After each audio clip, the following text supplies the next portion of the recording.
everyone, welcome to a special impromptu edition of FilmSnobbery Live. I am Nic Baisley, the host of FilmSnobbery Live, the founder of FilmSnobbery.com. I often leave that part out. I'm here today because I wanted to do a show with a very special guest, someone that you guys all probably know out there, girls, and also you might know her from Twitter and know her from her previous film that's on the circuit right now. It's out there, Adventures in Plymphtoons, and she's got a new movie that she is working on right now. She's in the final hours of her Kickstarter campaign, so we wanted to give it one extra big push. The movie's called Ginger Girls, and our guest tonight is, I have never actually said your name out loud, so I'm hoping I get it right. Alexia Anastasio. Is that right? Yes. Yes. Hello. Hi, Nick. Thanks so much for having me on the show. I'm very happy to have you on the show, and I want to thank you for taking some time to chat with us. I know that you're obviously you're probably a big ball of stress right now trying to get this Kickstarter campaign up and going and trying to get it finished out strong. Yeah. I think it goes with the territory of doing a Kickstarter campaign or any sort of fundraising campaign. So go ahead and tell us real quick. I mean, you're how much? Give them the soft pitch. How much are you looking to raise? I'm looking to raise in this first phase $5,000. $5,000. And what are people going to get for that $5,000? I mean, what does $5,000 buy you? Me? Does it buy me or buy them? Well, people are going to get entertainment. That's what they get. But what is their donation of grand total of $5,000? What is that going to help you achieve in this first phase of getting Ginger Girls out there to an audience? Yeah, it's especially going to help pay for studio costs for when I do interviews of the Ginger Girls, and especially for the celebrities that we are going to be getting in, and for all of the Ginger Girls in the different cities while I'm on tour. You're like a rock star. You're on tour. Now, are you trying to kind of get do those interviews while you're touring around with your other film that's currently out there, which I just missed in my neck of the woods here? It was out in Gloucester, Massachusetts. It was Adventures in Plymphtoons. Exactly. Yeah, I was at the Cape Ann Community Cinema, which is, for filmmakers out there, is an amazing, awesome place run by an independent guy, and he does sometimes Skype. Like, you could submit your film and get accepted because it's kind of like a film festival year-round, and like Skype in an interview. We actually went to Bill Plimpton and I went to the venue and did a Q&A, and Bill did a masterclass in a college in the surrounding area called Montserrat. So it's a very cool venue. I want to give a shout out to them and to tell filmmakers that submit your film. Yes, and I was really happy to be able to promote some hometown people, because it's my neck of the woods, and it's really happy to give them a shout out. So you're touring around with this film right now, and I will Adventures in Plymphtoons. While you're so busy with that, how did this other documentary, Ginger Girls, kind of pop into your head? Well, it's been in my head for before I actually did the Plimpton project, but the timing was the thing. I didn't want to just be doing the promotion thing with the Plimpton documentary. I wanted to actually make something at the same time. So it was like the perfect time to start another project. And as an actress, I'm usually not cast with other redheads too, so it's also an excuse to work with other redheads and to go into my personal kind of sort of heritage and similarities to other girls like me and their experiences growing up. Now, genetically, I mean, they say that, and correct me if I'm wrong, because you're the documentarian, I'm sure you know, redheaded, the ginger gene, as it were, it's recessive, right? Yes. And so where in your family do you see that predominantly popping up from? Actually, my mother and my father both have the gene. My dad's hair went white and my mom's hair went brown. But and they had it from their parents as well. So it was definitely a good chance. Me and my sister both have red hair, and my brother has brown hair with red highlights. So. And what, in your opinion, makes redheaded? I won't even say red. I mean, in this case, you're saying Ginger Girls is the name of the documentary. But what do you think makes redheaded people so distinctive, aside from the hair? I mean, there's always, you hear so many, whether it's a little stereotypes or stigmas or whatever. I mean, what do you think really kind of makes them stand out like that, as opposed to, say, bald people or fat people or anything else? Well, I think lots of different people stand out in different ways with their characteristics. I think it's an experiential, like it's experience that creates you. So if you were made fun of when you were younger, or, you had an incident here, or, somebody died, or whatever happened, in your life, that makes you because you make decisions based on that. So, I think having red hair, being sought out, being made fun of when I was a kid, and then also getting attention, from guys or whoever, because I have red hair too, it's like both, that creates you. Now they say that they say that blondes have more fun. Is that true? And if it isn't, we should start a fight about that. Okay. Yeah, I think we should.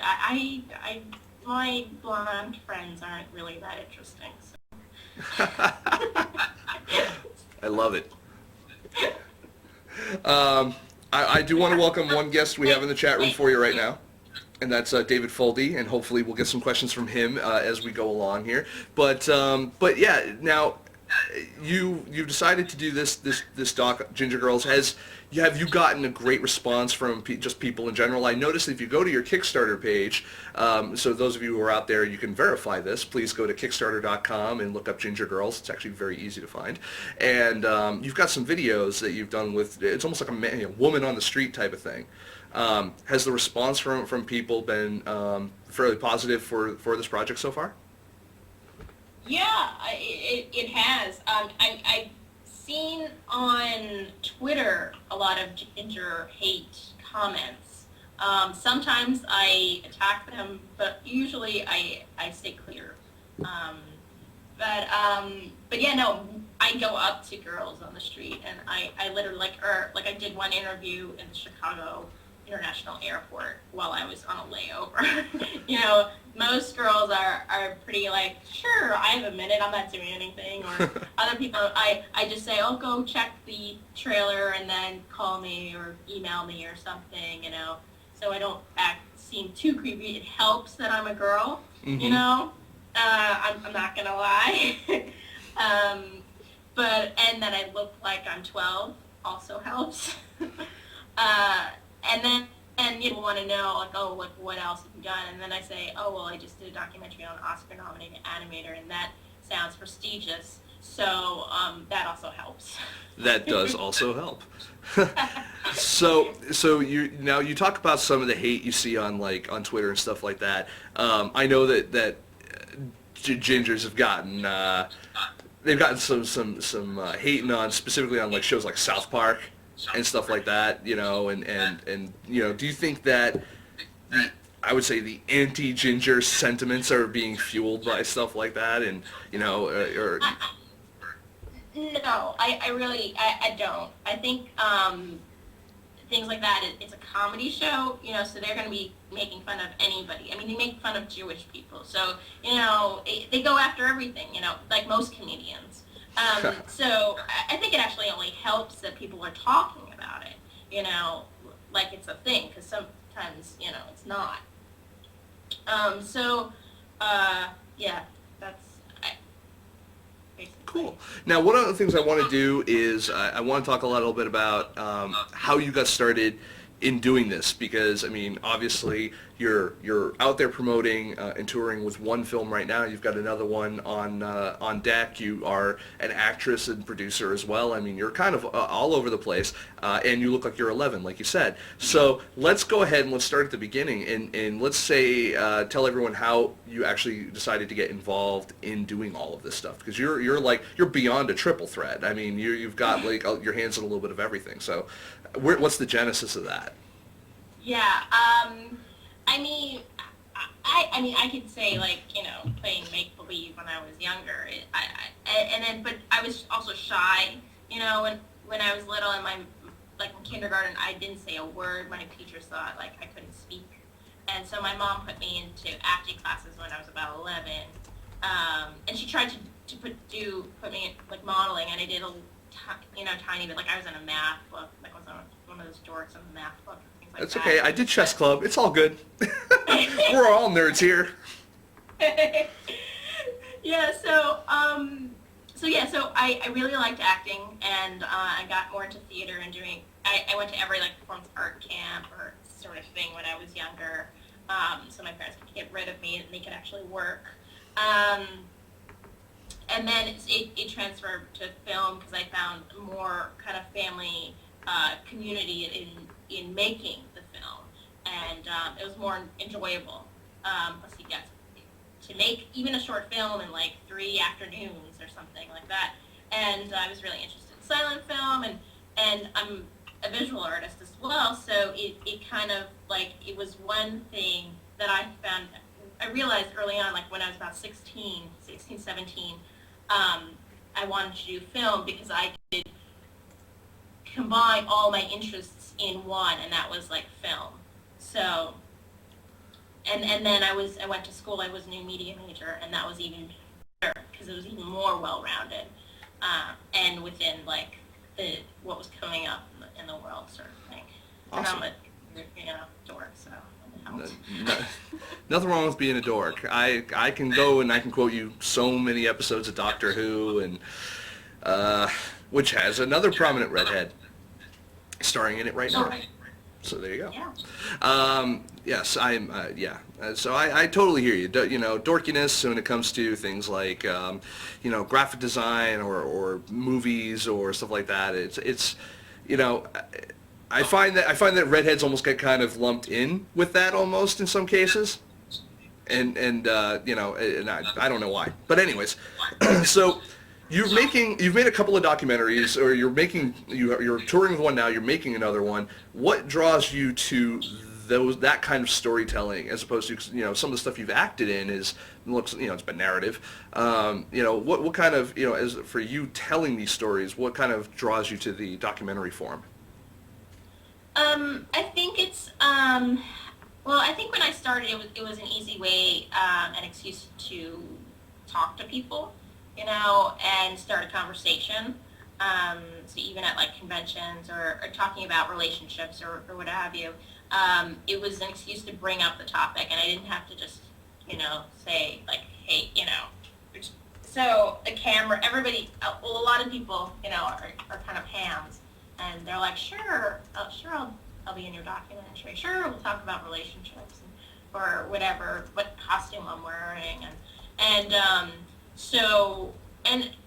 it's also I think how I learned too, so by asking questions. So that was, so I think that's why that I tend to go sort of towards documentary angle. I do, I'm going to be doing more narratives as well, and I think that's where I could like work more with people, in a collaborative form. Mm-hmm. Now, having been both in front of the camera and behind the camera, do you have a preference of where you like to be? I mean, whether it's even as a director or a producer or as an actress, or where are you most comfortable? Well, I mean. No, I like doing all three. It's you definitely are more invested if you are the director or the actor, and it doesn't have to be one. It could be one or the other, not both, in the project.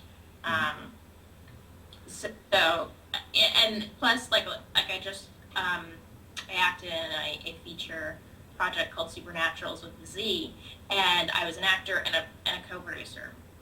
And it was a lot easier to not worry about like the scene and not have all that like anxiousness, because I was worried about if everybody was getting fed, and being kind of a mother hen with all the girls, on set. So it feels actually more comfortable to me when I have more stuff to do. You know, but then of course I love going on to like, commercials or music videos and not having to worry about that and just saying, you know, like, oh, getting to hang out and just eat food and meet other actors. I love doing even extra work that because of the other people and the actors I can steal from their from this that. Nice.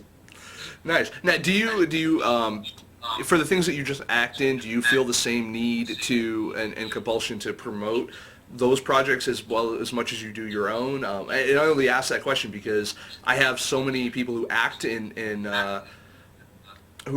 projects on the show and or rather who direct projects on the show, but very few people who actually act in projects. And it seems like, especially in independent film, people who are acting in projects feel less compelled to do interviews than the directors do. And it's funny because it's the direct opposite of like mainstream film, you know what I mean? Like mainstream film, it's almost always like the main actor or actresses going out and promoting movies, and usually it's the director who kind of takes a step back.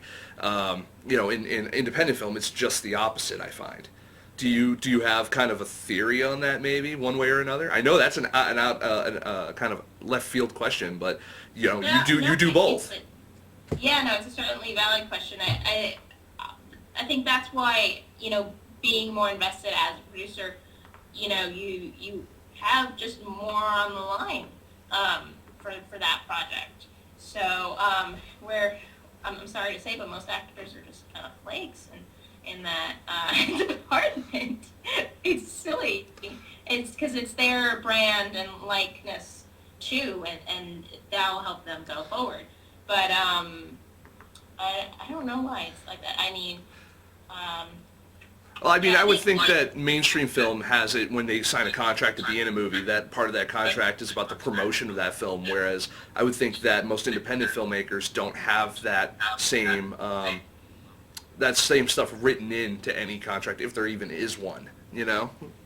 Right, and it's also all about the money, unfortunately. Yeah. You know, like when you're getting paid like $100 or $100 a day, you know, you're going to be less likely to be like, oh, I'm going to stay up to 12 at night and do an interview for you.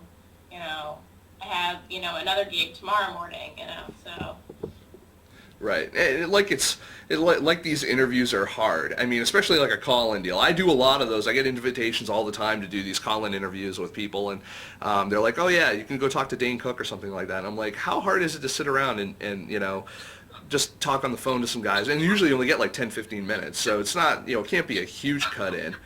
I don't know, but with independent filmmakers, you know, I'll have a filmmaker on here for, you know, half an hour or whatever, and then but you rarely hear from the actors or actresses. And I've heard, you know, other reasonings like, oh, you know, they're more concerned about getting, you know, finding more work, you know what I mean? What paid or otherwise. I don't know. It's weird. Like you said, it is their likeness. Right, exactly, and it's their brand, and I think, I don't know why, but actors don't think of it as much of that business because they're waiting for other people to hire them, whereas in the actor-producer, you know, they're not waiting, and they're just doing it, so, and they do think of it more of, like, I guess, business. Well, on the plus side, we are getting some nice retweets here for the show tonight, and you know, we don't have as much participation as I would like at the moment, but that's okay. But you know, someone that we both know, Lucas McNelly, was nice enough to tweet us up here, as well as David, that's in the chat room right now. Let's see, also shout outs to Christine Cole and Flights of Sophie on Twitter as well, and looks like, let's see. Bourbon Road and Plimptoons Doc, which I believe Plimptoons Doc is probably you. I mean, really? Oh. Maybe. So. Oh, yeah, that was me. And redheaded actress Emily Schooley also says that she said that is a project that she can get behind. Oh, yay! Good. So one other thing we're going to do what was that? My email is on, for the Ginger Girls, is on my Kickstarter, so any girls with red hair who want to be interviewed or in the project that can contact me. Well, and here's another good... Here's another good one for you. Film Threat. Just our good friend Mark over at Film Threat just retweeted us. Yay. Oh, awesome, yay. So, and Mark's birthday was yesterday, so belated happy birthday to Mark. Yeah, happy birthday, Mark. I'm going to, let's see, and David apologized. He says he's multitasking, passively listening.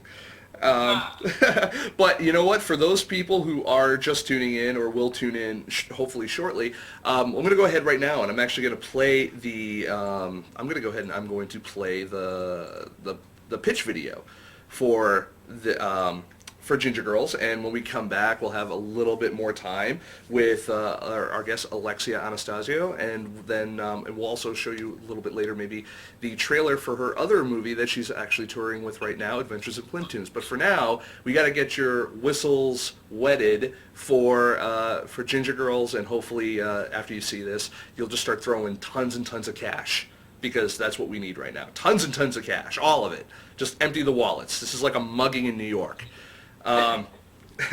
We'll be right back. Hi, my name is Alexia Anastasio, and I'm a redhead.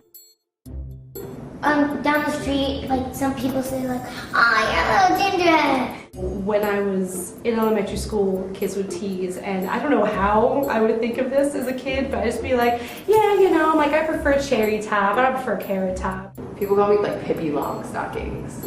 And I got pushed down the stairs, I got gum put in my hair.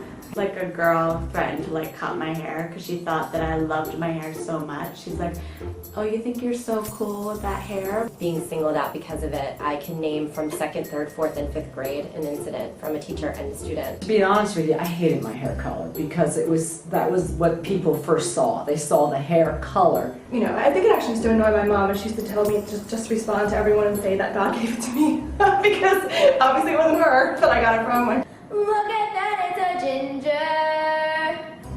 When I was in high school, I thought boys would never like redheads. And then apparently there's this whole redhead thing. They're like, hey Ginger, you're a ginger. You know, just kind of like a calling of a name, I guess. The guys I've actually dated have said that they have a thing for redheads. I've gotten flowers, I've gotten cupcakes, I've gotten trips, offers for trips, I've gotten plane tickets, and this is all based on my red hair.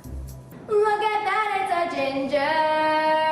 Oh my God, it's a devil from below. Look at that, it's a ginger. Oh my God, I want it, I'll pay some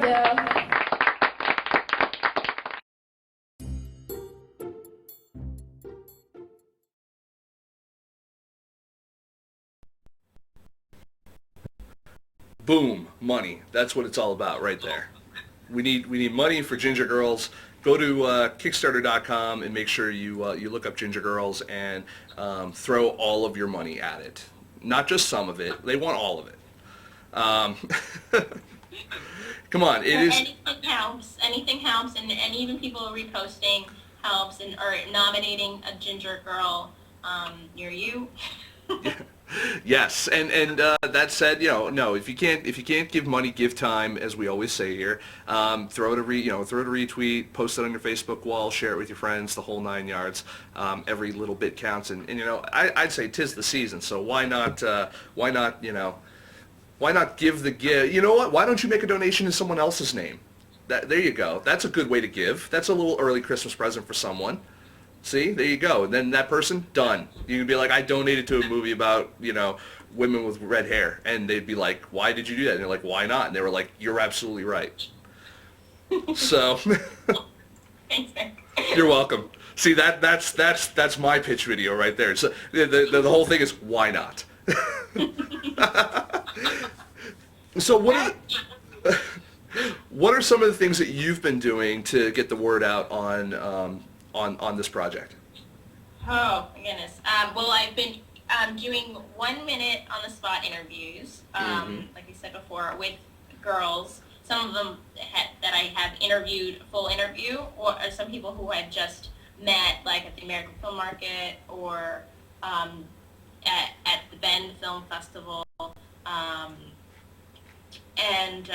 It's just been great. And I've also been taking photos of every ginger in like advertising that I see on a bus stand or a cover of a magazine or or ginger snaps in a grocery store, or any sort of thing. I've been posting it on my Facebook, and then I created a Facebook page for the movie, a Tumblr page for the movie, and a Twitter account. So actually, just since that, like, I've been getting a following on those pages, which I'm happy about. And are these your ginger snaps? Is that what these are? These pictures?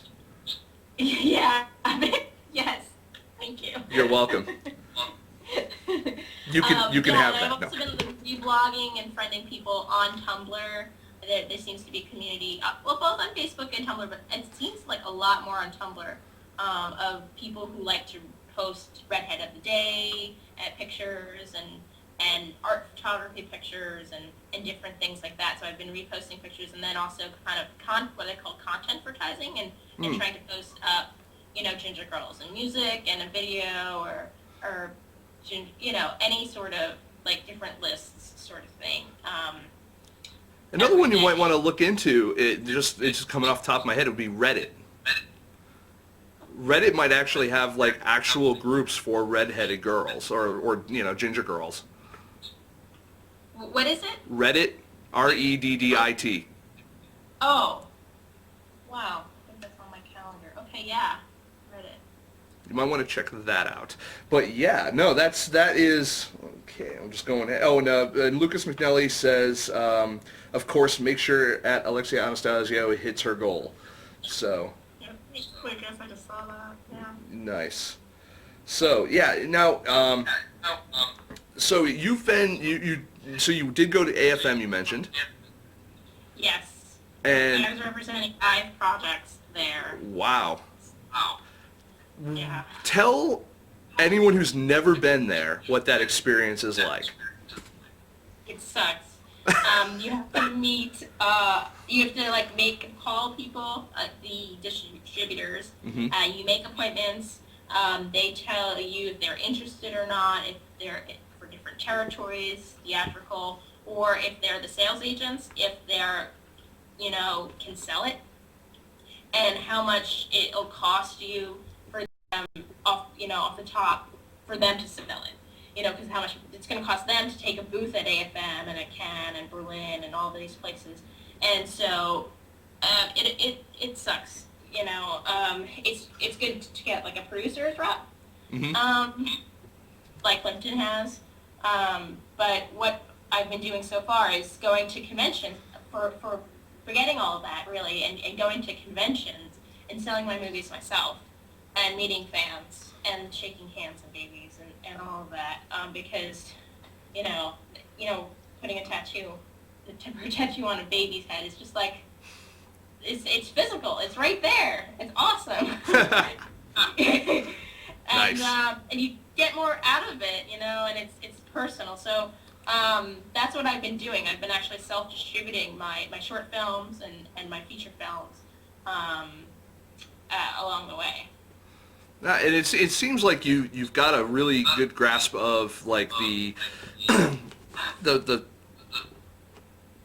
you have a better grasp on what most people in independent film don't in terms of the business side of stuff. Where do you credit a lot of that information and that know-how from say film school? No. No? Not.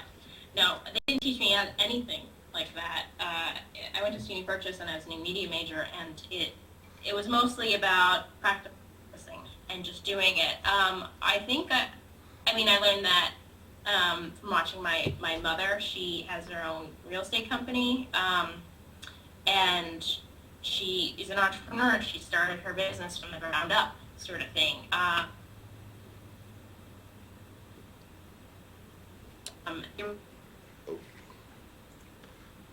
You're cutting out a little bit. There we go. We lost you for a second. I don't know if it's me or you.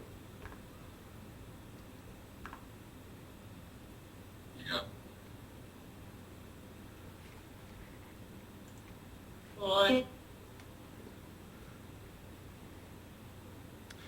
Oh. Now, it looks like we lost her, but that's okay. She'll be back in a second. In the meantime, yeah, for those of you guys who haven't gone over to Kickstarter.com yet and checked out Ginger Girls, you definitely should. You should go ahead and open up your wallet, give them some money. If not, give them some time. Throw them a quick tweet. Throw them quick to your Twitter people. If you are, throw them some little Facebook action. If you can't do that, not a problem. Go ahead and try to nominate an actress or nominate a redhead that you know that might want to be in this documentary, so that Alexia can check out. It's good stuff all around. It's real good stuff all around. And one of the things that I just love about this project, and the reason why we decided to do a special show, I mean, this is Tuesday. We don't do that, so. It's a special Tuesday show today. I think it's Tuesday. God damn, I don't even know what day it is. It is Tuesday. Yes, December 6th. This project really only has, I think, 15 hours left. It looks like Alexia's calling back in. Yeah, this project only has like 15 or so hours left, so it's really important for everyone out there to go ahead and give whatever they can. I don't have, let's see. Are you with me, Alexia? Hello, possibly. Oh, there's a problem with this call. She's trying to get the call back. Oh, she's having some problems on her side. That's okay. I'm going to go right now over to Kickstarter.com myself while I'm here on live with you people, and I am going to look at Ginger Girls. That just sounded wrong the way I said it. And right now they are 21% funded.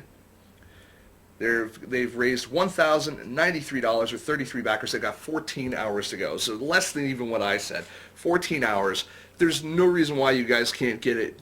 Let's get her to 1,100, and then let's get her to 1,500, and then let's get her to 2,000. We just watched another prominent. Oh, it looks like we got a phone call coming in. Alexia. Ah.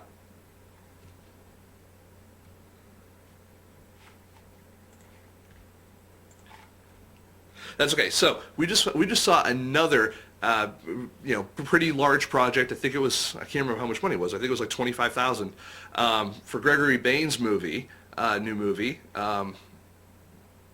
Yeah, that just, I mean, they killed it in like 24, 48 hours. They just absolutely just ran the train on that campaign, and it was successful. So there's no reason why we can't get this campaign going to, all the way to the goal. 14 hours, absolutely, definitely should be done. I want to thank our guest, who was just on and will probably be coming back, I hope, Alexia Anastasio, for coming on, talking about her experiences both in the industry with this movie here, Ginger Girls, that she's making now, as well as Adventures in Plymtoons. It looks like she is trying to call back. Hello there. Hi. Hi, there she is. Are you with me?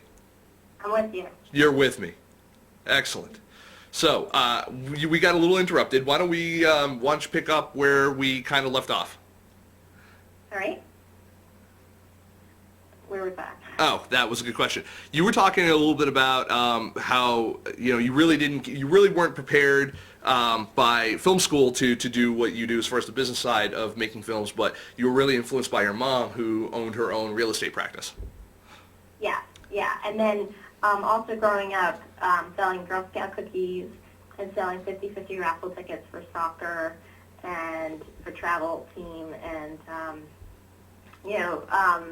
selling tickets for kids in Nicaragua, in high school, and doing a lot of like community service stuff, and that sort of stuff like kept me out of trouble, and also I think prepared me for the sales side of filmmaking and the business side. That's kind of funny. It's very similar. I mean, when I was growing up, I had a bit of an entrepreneurial kick myself. I used to do similar things, not Girl Scout cookies, obviously, but and as I got older, I ate the Girl Scout cookies. I did a shitload of that.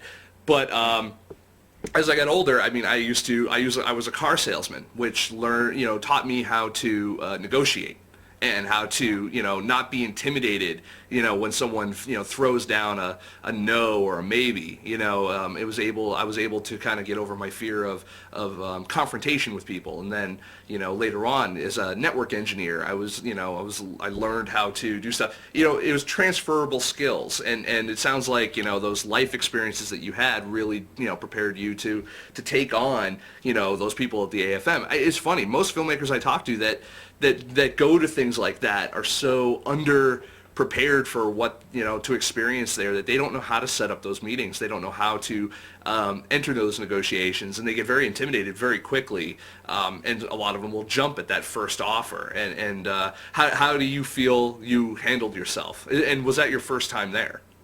It wasn't my first time there, but I feel like it was probably the first time there that I did it most aggressively.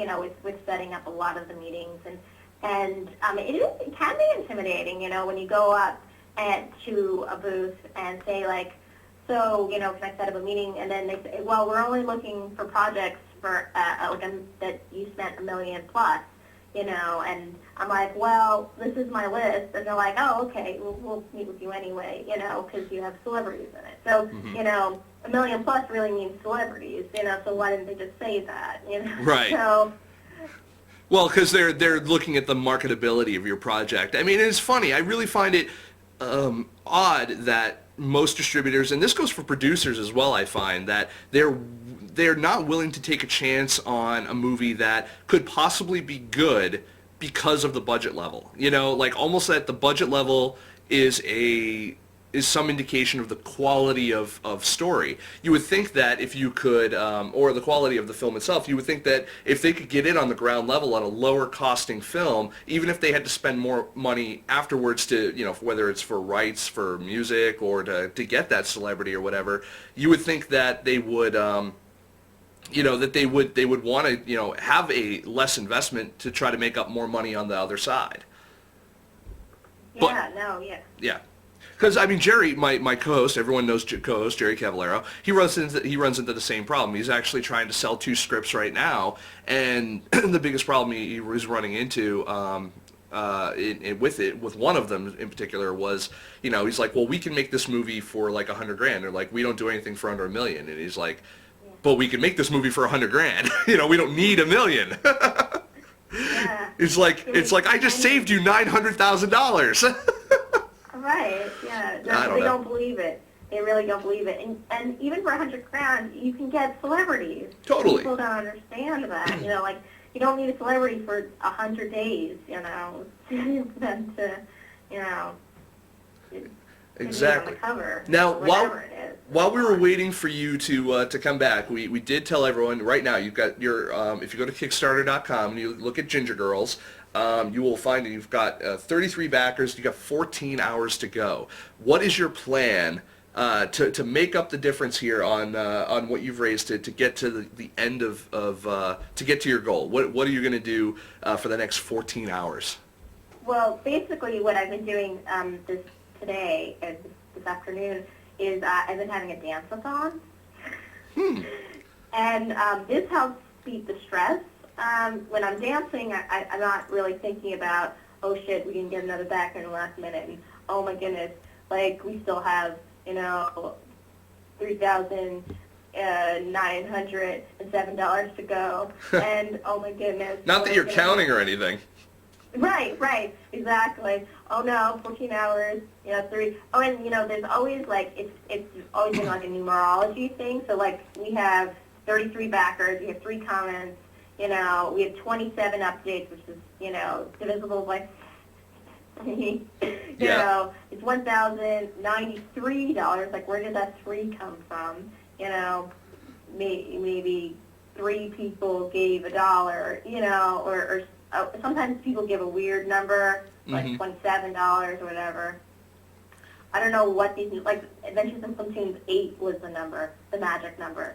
So 3 happens to be the magic number in this one so far. Yes, even with the amount of hours you have going right now, you have 14 hours, but 4 minus 1 is 3. So there you go. There you go. See? 4 minus 1 is 3. Oh my goodness, yeah. See, we're not messing around now. I know. So it's like that storks, coming out from everywhere. now, when people are looking at this page, one of the things that I know some people look at is they look at the perks. If someone were to donate some money right now or within the next 13, 14 hours, what could they expect to get? Well, first of all, they get a film credit, and they get, for like different levels, like $5, you get a photo and an email from me on the road. $10 or more, I will call you with a gingerly message. And I love that one. That's like my favorite. I'd love to know what a gingerly message is. Is that a message that's delivered gingerly or is it it almost sounds like it's going to be like a ginger power type of call. Like, we're coming to get you. It might be both, depending on, I guess, what mood I'm in that day. Yes.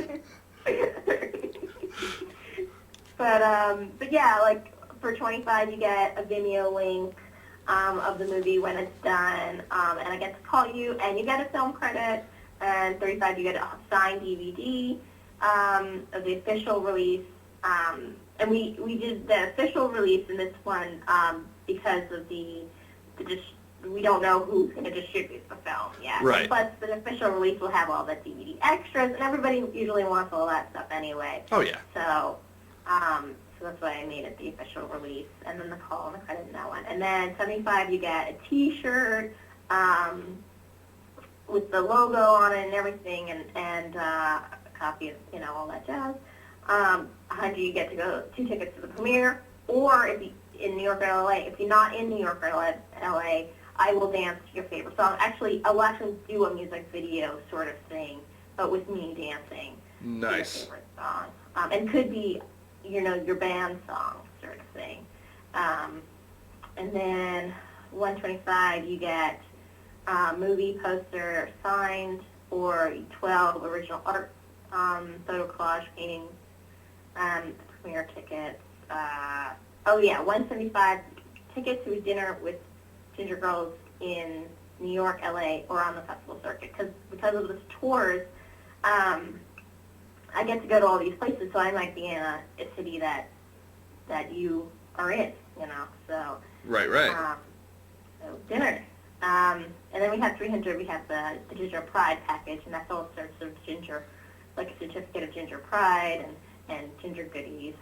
Yeah, I love it. Certificate of Ginger Pride. I love the idea of that. That's just with ginger beer, which I also really enjoy. That's fun. Now, I see a lot of this is, and your pledges go up even more. Like if you pledge 1,000, you get more stuff. A custom video shoot. 5,000. Product placement in a music video segment upon approval, with premiere tickets and all the other kind of fun stuff. And then even 10,000 or more. I like how you put a $10,000 one there, even though you're shooting for 5. Well, because you never know. Totally. So I, it'd be great to raise more money. Then we can do more stuff. We can have more musical segments. We can have more elaborate historical reenactments. We could have more animated segments. So even the animation, that costs money. So, totally. Because I'm not an animator, and I want it to look good. So it's the professional, aspect of all of it. It will increase, of course, by the money we raise. Now, I know that you're making a movie here called Ginger Girls. What about the Ginger Boys out there? Well, I didn't grow up as a ginger boy. Mm-hmm. That has been a question on Twitter, so I don't really know what the experience is like. I feel like some aspects are similar, like getting made fun of, but I don't think they're as sexualized, when they get older. I don't know how many plane tickets they get, sort of thing, that I found with the girls. But so, yeah, it is, kind of a feminist project, and I know some people don't like that term, but it is just about the equality of, men and women. So I know about girls, so that's what I'm diving into. You know way more about girls than I do. I will never understand you people. At least not as to the degree I'm sure you'd like us to. So, you know, that said, you know, I like the idea that you're kind of making that fantasy. I do agree. I mean, I think that ginger girls and redheaded girls are typically they play like one of two different types of character. They play like either a nerdier girl, or they play like the sex pot. You know what I mean? And the villain. Don't forget the villain. I can't think of a redheaded villain though. Give me. You know, I'm sure you're right. I mean, I can tell you one. You know, I've noticed something really interesting recently, and I can't get anyone to back me up on it. But maybe the people who watch this, and maybe yourself, Alexia, will get back me up on this. Have you ever noticed Best Buy commercials? If for anyone out there, Best Buy, you know, electronics store. They always feature a redheaded person in the lead of their commercials. And I believe strongly that it's because the red hair pops really good against the orange, the blue shirts. Right. Yeah. You look at the last 3 or 4 Best Buy commercials that have been put out over the past year, and they all have a redheaded lead. Yeah. Now, there's been a lot of advertising that I've noticed right about now. Banana Republic and just in the Macy's. There's like an animation that's coming out with CBS. It's Yes, Virginia, and the main character has red hair. You know, 'cause, yeah, it does pop out, and I've talked to artists, and they kind of say that same thing. Now, do you think that for this time of year, it's because, you know, people associate the color red with like a sale, or because of the holiday itself, or, you know? I don't know if it's this time of year. I think like McDonald's, red and yellow are the best-selling colors. Right. So I would think about, that more, so. Now, what do you think is the most inaccurate stereotype for the ginger girl? Everyone, they're all different, you know. I mean, some people say, like, oh, they're all crazy, or they're all flighty, or they're all fiery, and, you know, everybody's different. I've met, like, coy and shy ginger girls. I've met really loud and rambunctious ones. You know, I've met twins, you know, that one's really talkative and one's not so much and more mellow, and, you know, so it really, you know, it's stereotypes in general. They're not true. That's why they're stereotypes. Fair enough. No, and it's, let me see. Let's see. You know, someone is also trying to. Lord Bronco on Twitter is also trying to pitch me the other one, the Flo, the progressive insurance girl. But I always saw her as more of a brunette, not redhead. Yeah, I was thinking about her because of just the improv, but I don't know if she counts. I'm gonna have to look more closely. And that would be a great conversation to have with her. It's like, I'm sorry, you don't rank. No, because, I mean, that's the thing also, strawberry blondes, you know, and some girls, like, they look just more blonde, you know. Right. Like, and then other girls look more brunette with red highlight. And so there is such a variety. And I think in my photo book, I'm going to, you know, have little, like, sections sort of thing, you know, but also with the ages, because it's all age. I'm interviewing girls of all ages. Now, is that something else that you're planning on kind of having to accompany the film, like a photo book to you know, okay. And do you already have, like, is that going to be something that is, you know, you're hoping to lump into the deal with that, you know, when you get distribution, or is it something you're going to self-publish, or is it going to be online only, or something that maybe we could pick up in a store one day? Well, basically I'm going to pitch it to book publishers first. Mm-hmm. If they don't grab at this amazing idea, then I will have to self-publish it. And then, you know, I mean, then that same thing with the movie, you know, like if I don't get a good enough deal, then I'll put them together, sort of thing, as a package deal.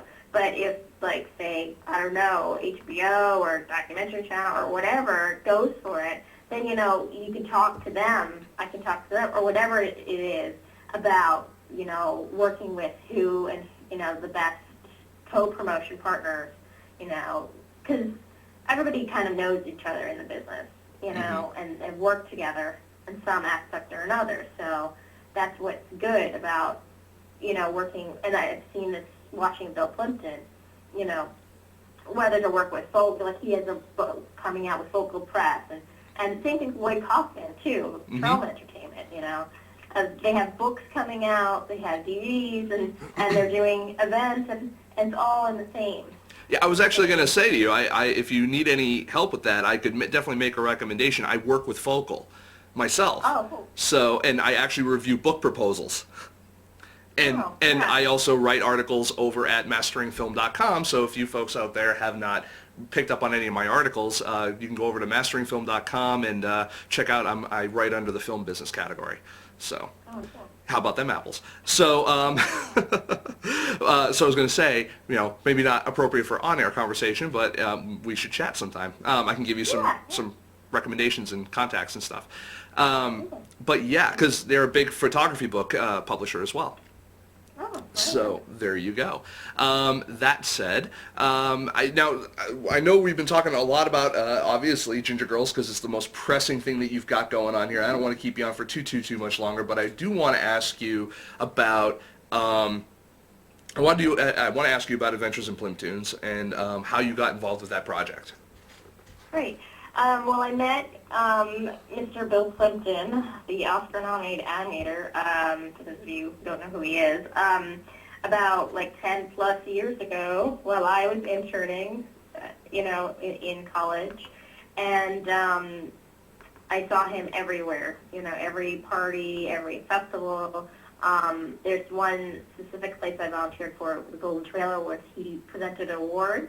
But then also, I went to Sundance with them and showed trailers in this Airstream trailer. And I showed the Mutant Aliens trailer practically on a loop. And I just filmed the trailer, people would watch it, and people would come out laughing.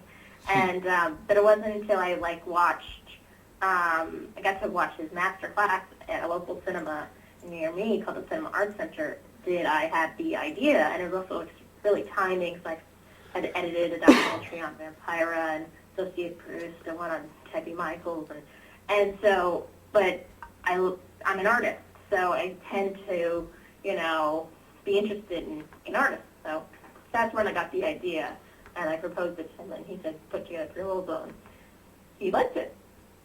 So, 3 years later, we have a film. It only took 3 years. Yeah, exactly, right. What is that like to know that you're entering into a commitment like that, and that that you basically are going to live the next 3 years of your life making and promoting and distributing this movie? Yeah, you don't know. You just jump in, and you hopefully it's not 3 years, I mean, if we had more money, it wouldn't have taken that long, but it wasn't just about the money, it was about the follow-up with all the celebrities, and we interviewed, I interviewed so many people, in Bill's life.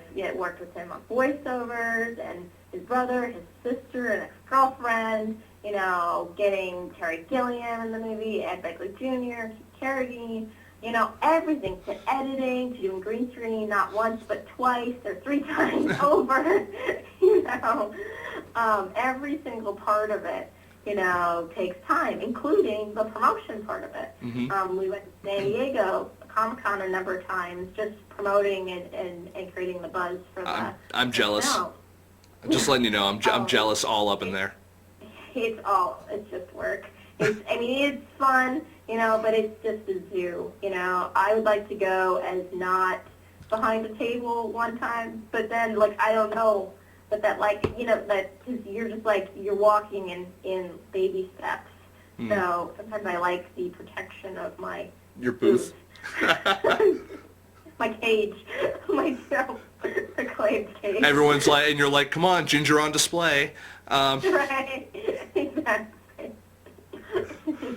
There you go. No, that's so you made that time, that commitment, and everything. Now, was working with Mr. Plimpton very was he very accommodating to the things you wanted to cover and to get into and all that?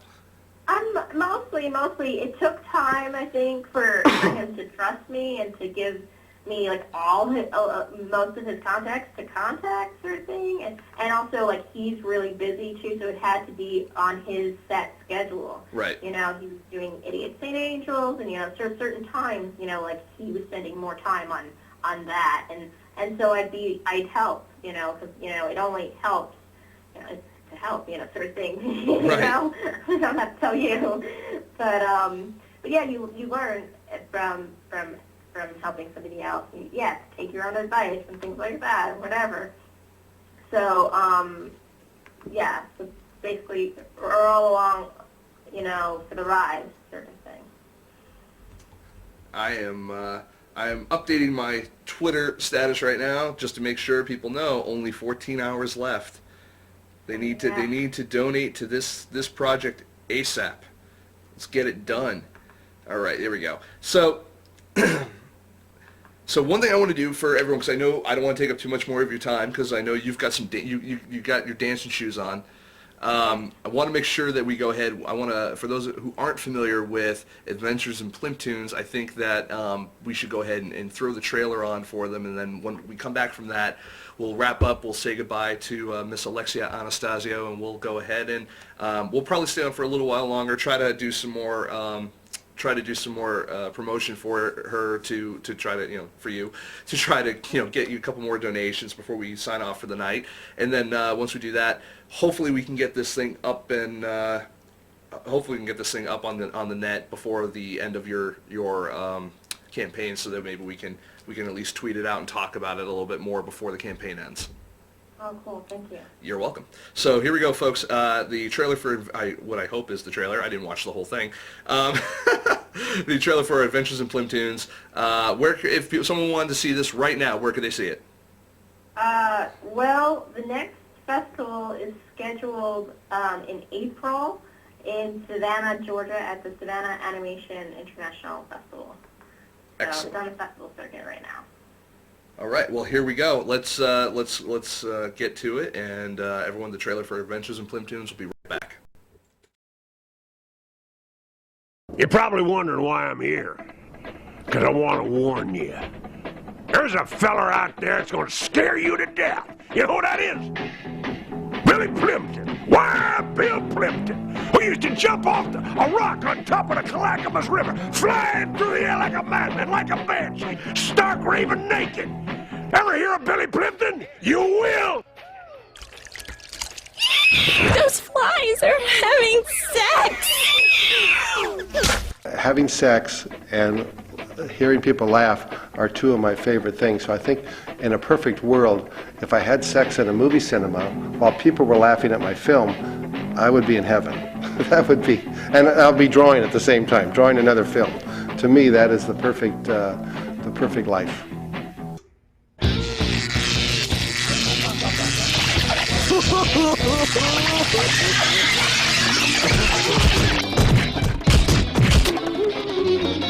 If you go to sleep and dream and have bizarre, weird sex dreams and bizarre, gory slasher dreams or whatever, and everybody has them, I guess, and most of us do a pretty good job of sort of tamping that down, and in our jobs there's no real call to let all of that out. She makes my Twinkie tingle, but she always rejects me. Even though he's a perfectionist and a little bit neurotic about his perfectionism, he's also very gentle. Like there's not, a dark or, there are dark bones in his body, but it's not evil dark. He's not mercenary. He's got really a very gentle soul. So Bill hired me to do Spud on Hair High, and the salary for my work was $1,000. But I wasn't a member of SAG at the time, and so I had to join SAG. And to join SAG, it cost me $1,500. So to do Hair High, I'm $500 in the hole.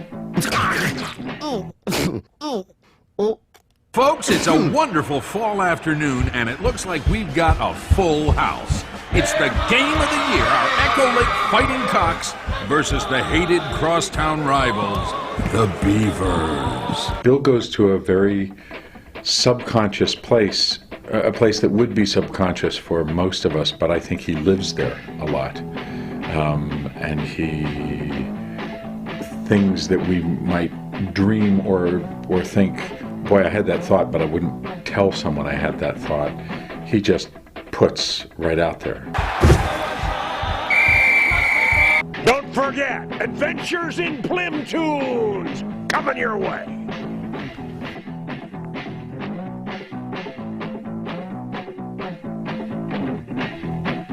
Well, come on, baby, I'll show you how. Come on, baby, I'll show you how. We'll do it hot and we'll do it fast. And we're back with director and starlet and producer and everything else in between, Miss Alexia Anastasio. That was the trailer for Adventures in Plymptoons, which is out and about on the circuit right now. It was just most recently up in Gloucester, Mass, right up here in my neck of the woods. You can see it down in, did you say Savannah, Georgia?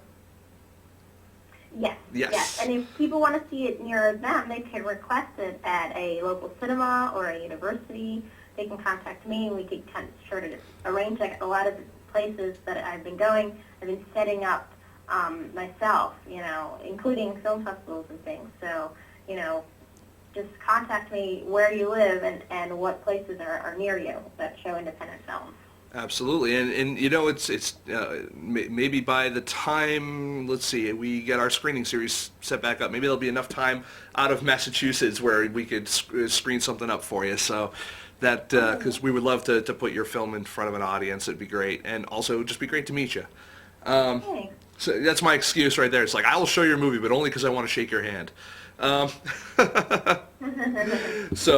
no, that said, so we're kind of wrapping up right now, so that Alexia can go back to dancing the night away, because all girls want to do is dance, dance, dance. Yeah. Do you have anything else you want to kind of throw out there to the audience about Ginger Girls, or anything else you're doing in general to kind of the parting words, as it were? Yeah, no, it's just to anybody else making movies and promoting their stuff. It's just have fun, because everything shines through. Everybody kind of sees that. So I guess that's what I want to say. And then everybody can see my website at alexiaanastasio.com. I have a mailing list, and you can email me directly. I'm very approachable, and feel free to ask me questions or the like. Awesome. You're so approachable. Loving it. Loving every minute of it. So I want to make sure that everyone knows again, when you're contributing to Ginger Girls, the Secret Lives of Redheads, what you're donating to here is someone who's continuing her film career. She's already got one film that's out there. So you're not you've got the proof is in the pudding right there. You want to see her previous work, you can look at the trailer. You can catch it at a festival near you. You can check it out. She's she's got a proven track record here. She's an actress as well. You can see her in other stuff, and you're contributing to someone telling a story that's very close to her, being a ginger girl herself, and come on, who wouldn't want to see a movie about the Ginger Girls? Come on now. I mean, even if you're the creepy dude like myself, I guess, who likes redheaded girls, not just because they're redheaded, but because they typically seem to have nice personalities. The red hair helps though. Or just because, come on, you're helping someone out. It's awesome. It's that time of year. You're helping someone out. It's another fellow filmmaker, if you're a filmmaker out there, or if you're just someone who believes in those movies about women who, empowerment, women empowerment. Boom, you got something right for you right there. And they're really not, she's not looking for that much cash. So, just bump it on up. We've got 14 hours to go, and come on, $5,000, that's petty cash. Anyone can do that. Come on, let's do it up. Now, when this campaign ends, success or failure, what is the next step? That's a big question. Well, first it's probably crying a bit, and then get the holidays out of the way, and then starting. If it fails, I have to do another campaign, if it succeeds, then it's going back into production and interviewing girls. A lot of people have emailed in. Also, I've taken photos of 46 girls so far, and I'm hoping to get at least 500. So it's a lot of organizing, a lot of going out there. Also, the animated segments go back into production. Music videos, getting more music, original music for the film, contacting celebrities, and also going into making those art pieces as well. As already, I have a cafe who wants to do a show in March. So, yeah, basically jumping in.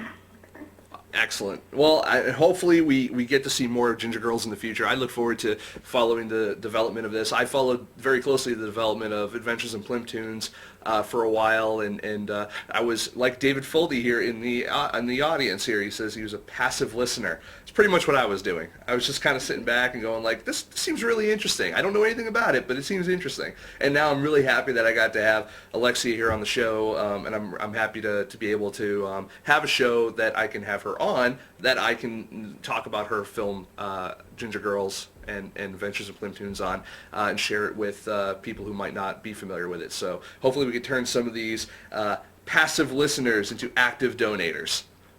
So. And every dollar counts. Seriously, you know. Every dollar, absolutely. You know, come on, you guys, you can skip out on that latte at Starbucks tomorrow. Throw a couple bucks here in the tip jar, as it were, for Alexia, and get a new movie made. Because that's something everyone can enjoy. So I want to thank you for coming on, taking the time out of your busy campaign and chatting with us, and hopefully somewhere down the line this results in at least $1 or $2, or at least a share or two for your campaign. Thank you. Thank you so much. Thank you. So good luck with the rest of your campaign, and I'll be here when it's over if you need to cry. You're welcome. You have a good one. Everyone, that was Alexia Anastasio, and we're happy to have her on the show, and again, I'm happy to be on the air.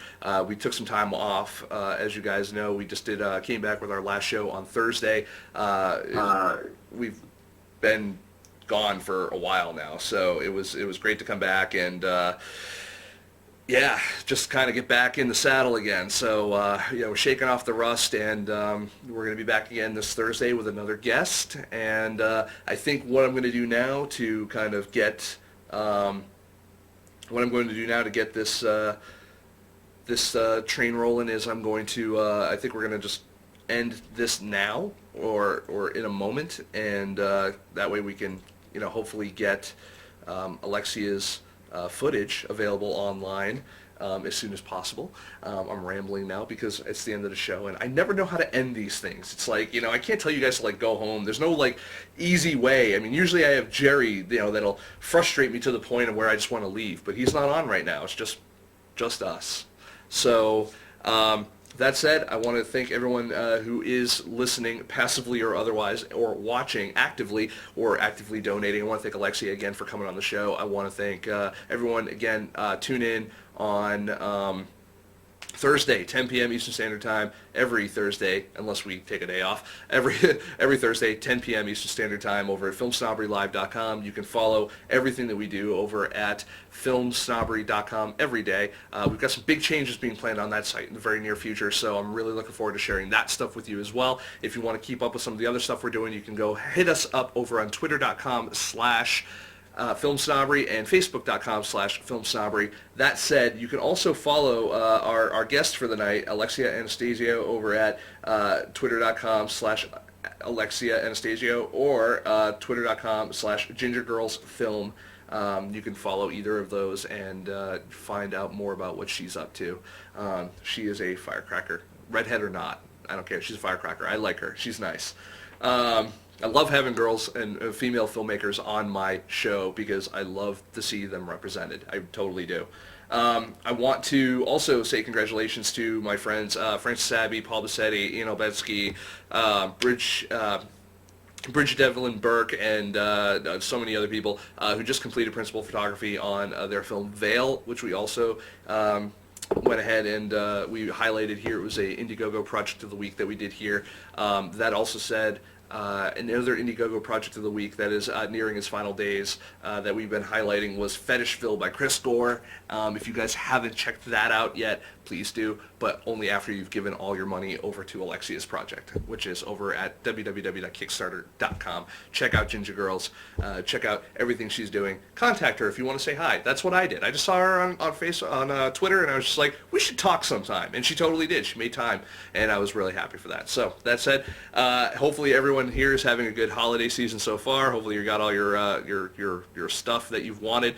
I know that we've got an extensive Christmas list here at Film Snobbery, and we'll be filling you guys and girls in more on that. I still can't shake this cough. We'll be filling you guys more on that in the next couple of weeks. Thank you.